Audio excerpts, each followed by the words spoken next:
Mga ka-sports, magandang araw sa inyong lahat. Habang papalapit ang FIBA U18 Asia Cup SIBA qualifiers na gaganapin sa Krabi, Thailand mula this coming June 10 hanggang June 14. Lalong umiinit ang usapan tungkol sa magiging final na roster ng Gilas Pilipinas Under-18 men's team. Sa ngayon mga ka-sports, marami pong naglalabasan sa online na official na lineup na ilalabas daw ng Samahan ng Basketball ng Pilipinas o SBP tungkol sa kanilang Final 12 lineup. Ngunit ayon kay Head Coach Juno Sauler, pina-finalize niya pa ang kanyang pagsusuri upang piliin ang pinakamahusay na manlalarong bubuo sa kupunan. Mula sa original 24-man pool, nabawasan na ito sa 15 players. Ibig sabihin, 3 manlalaro pa ang posibleng matanggal bago lumipad ang buong delegasyon patungong Thailand.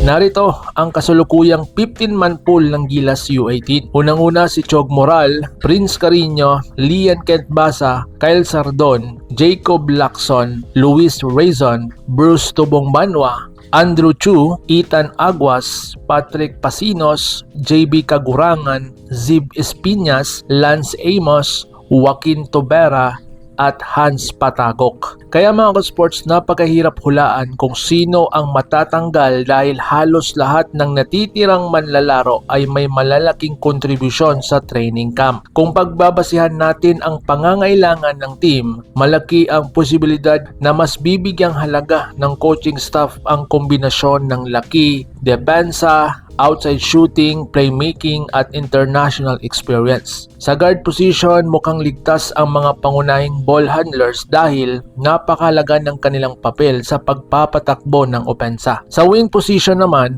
inaasahang magkakaroon ng matinding competition dahil maraming versatile players ang kayang maglaro sa iba't ibang posisyon. Habang sa frontline, malaking factor ang rebounding, rim protection at physicality, lalo na't makakaharap nila ang matitikas na kupunan mula sa Southeast Asia. Isa sa mga dapat bantayan ay ang 3 Phil-Am prospect na sina Lance Amos, Joaquin Tobera at Hans Patagok. Malaki ang posibilidad na magiging bahagi sila ng Final 12 dahil sa kanilang laki, skill set at exposure sa mataas na antas ng kompetisyon. Ngunit syempre mga ka-sports hindi pa rin garantisado ang anumang pwesto dahil nakakadepende pa rin ang lahat sa sistema ni Coach Juno Sauler. Bukod dito, hindi rin tuluyang sarado ang pinto para sa mga naunang natanggal sa pool kagaya ni na Anduele Cabañero, Sean Lucido, Jaime Teodoro, Gibson Gabiola at Ion Braga. Ayon sa ilang ulat, maaari pa rin silang ma-recall kung magkaroon ng injury, availability issues o iba pang pangangailangan ang coaching staff bago magsimula ang torneo. Para sa mga hindi pa nakakaalam, ang FIBA U18 Asia Cup SIBA qualifiers ay magsisilbing qualifying tournament para sa mas malalaking kompetisyon sa Asia. 2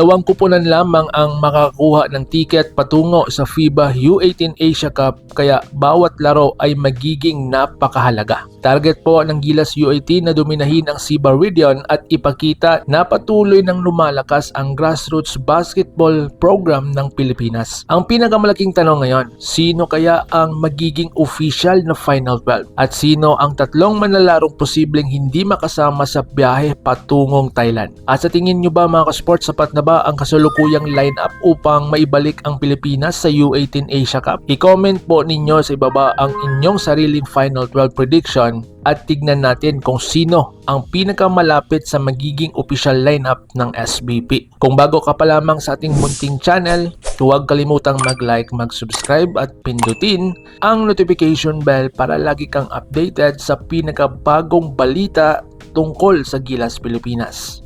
Laban Pilipinas, puso, God bless us all.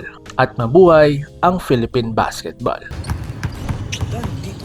Naging pangunahing person of interest ang lalaking nakahuli na nakita sa CCTV. Mga ka-sports, kung hilig ninyong bumili ng mga Gilas jersey, Gilas accessories at mga gamit na pang basketball, habang nanonood po kayo sa aking mga videos, kindly check this basket on this lower part ng ating video at magpa-pop up yung ating mga items sa gilid. Mga legit po yung mga items dyan, and see to it po na makabili po kayo ahead of time kasi meron po yung mga discounts and mga promos depende po sa seller. And also, kunting suporta din as a content creator po. Salamat!